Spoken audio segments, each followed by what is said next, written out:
Hello students, this is Kanupriya, PGT Geography, and this is my second video on chapter 7, which is tertiary and quaternary activities. In my previous video, we had studied about tertiary activities, its characteristics, types of tertiary activities. Then we had discussed about trading centers like rural marketing centers and urban marketing centers. Then we had discussed about retail shops and wholesale shops. So today we'll discuss the next topics of this chapter. So let's start with it. Today's first topic is transport. How can we define transport? Transport is a service or facility by which people, materials, and manufactured goods are physically carried from one place to another place. Today, transport is an organized industry which has been created to satisfy man's basic need of mobility, that is movement. Modern societies require speedy and efficient means of transportation so that it can be assisted in the process of production, distribution, and consumption of goods. At every stage in this complex system, the value of the material is significantly enhanced by transportation. So, in this topic, we have discussed that transportation is a facility by which people, goods are physically carried from one place to another place. It's basically an organized industry which satisfies the man's basic need of mobility. That is basic need of movement. If a person wants to move from one place to another, he requires speedy and efficient means of transportation. But nowadays, modern society requires speedy and efficient transportation system which assist in the process of production, distribution, and consumption of goods. Moreover, the value of the products or the material is enhanced by speedy and efficient means of transportation. Transport distance can be measured as kilometer distance, which is the actual distance of route length, or time distance, which is the time taken to travel on a particular route, or cost distance, which is the expense of traveling on a route. So while selecting the mode of transport distance, time distance and cost distance are the most important factor. Now there is a very important term, that is isochrone. Isochrone lines are drawn on a map to join places equal in terms of the time taken to reach them. Like you have studied in class 11th about isotherm, isohalines, isobars. Same is isochrone. These are the imaginary lines which are drawn on a map to join places equal in terms of the time taken to reach them. Now, factors affecting transport. There are two main factors which affect transportation facility. First one is demand and second one is routes. Demand for transport is influenced by the size of the population. The larger the size of the population, the greater is the demand for transportation.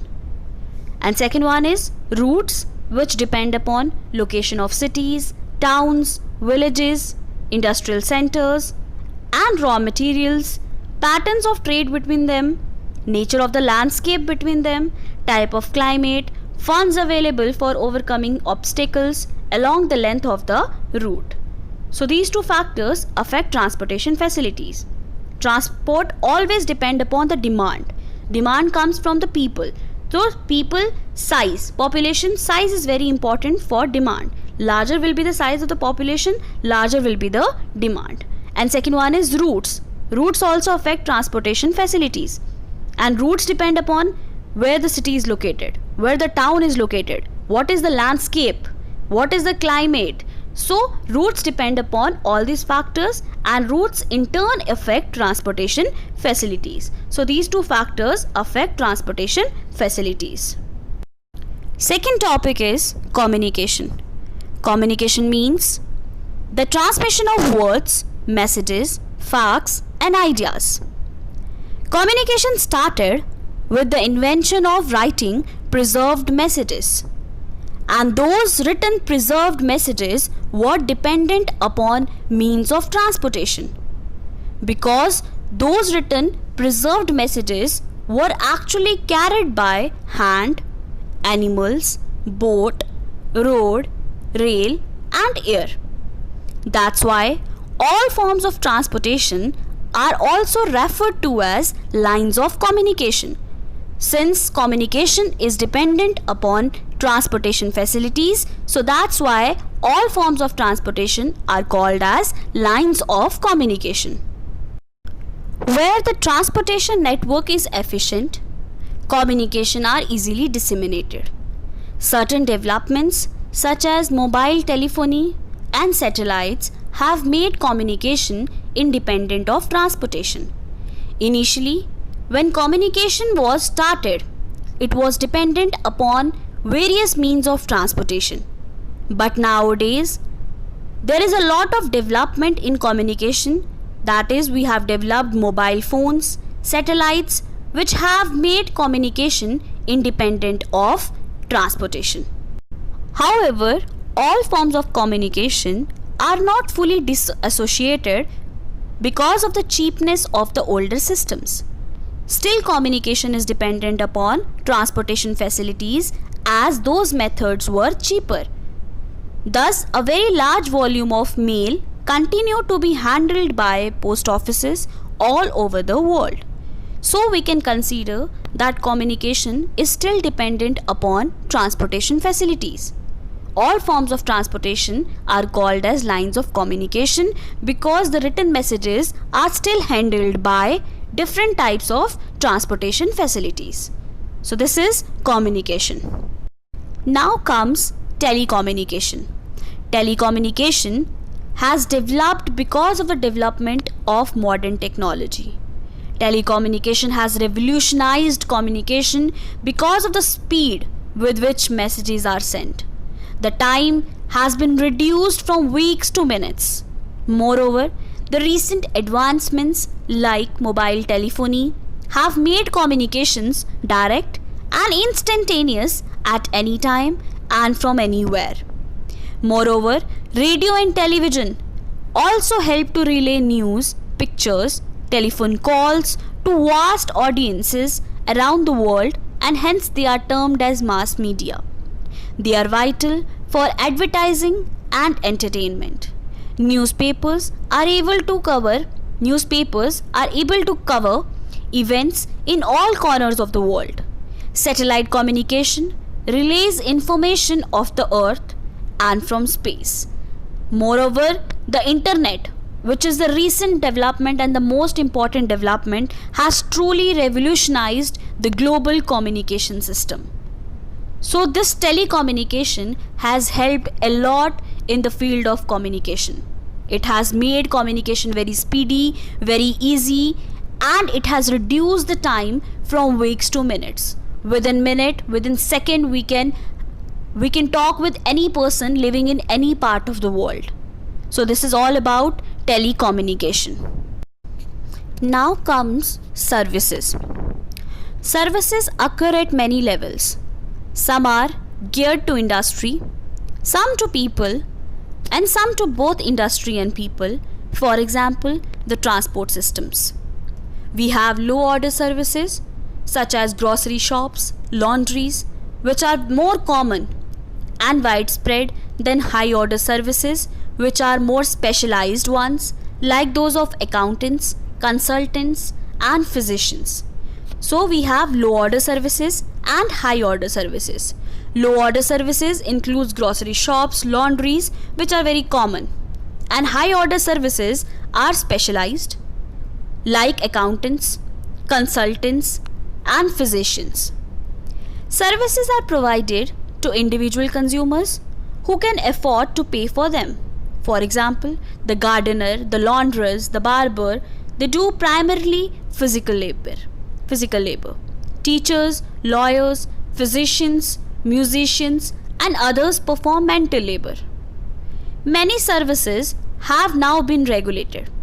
Making and maintaining highways, bridges, maintaining firefighting departments, and supplying or supervising education, customer care are among the important services most often supervised or performed by governments or companies. So nowadays, services have been regulated. State and union government take the charges of various types of services and they look after it, they supervise it. Like maintaining firefighting, maintaining highways, developing bridges, supervising education, customer care, these all comes under government or companies. So these are services. Professional services are primarily healthcare, engineering, law and management. We have personal services also which are made available to the people who facilitate their work in daily life. We have number of workers who migrate from rural areas to urban areas in search of employment, and those workers are unskilled. The unskilled workers are employed in domestic services such as housekeepers, cooks, gardeners, etc. This segment of workers is generally unorganized. One such example is very common in India. In Mumbai, we have dabbawalas, that is tiffin provider. Those provide tiffin services to about 1,75,000 people all over the city. So these are various types of services which number of people provide according to their skills and according to their level. Now, people engaged in tertiary activities. Today, most of the people are engaged in tertiary activities. That is, most of the people are engaged in providing services to the people. But if we compare developed countries and developing countries, so there is a high percentage of people who are engaged in tertiary activities in developed countries. While in developing countries, there is a little less percentage of workers who are engaged in service sector, that is tertiary activities. However, the trend has been totally changed nowadays because this sector, tertiary sector, is increasing day by day. That means employment in this sector is increasing day by day. But on the other hand, primary activities and secondary activities are decreasing. That means employment in the primary and secondary activities is decreasing day by day. So most of the people today are involved in tertiary activities, that is service sector. So this is all for today. I hope you have understood all the topics that we have covered today. If you have any doubts, please come up with your doubts. Thank you so much.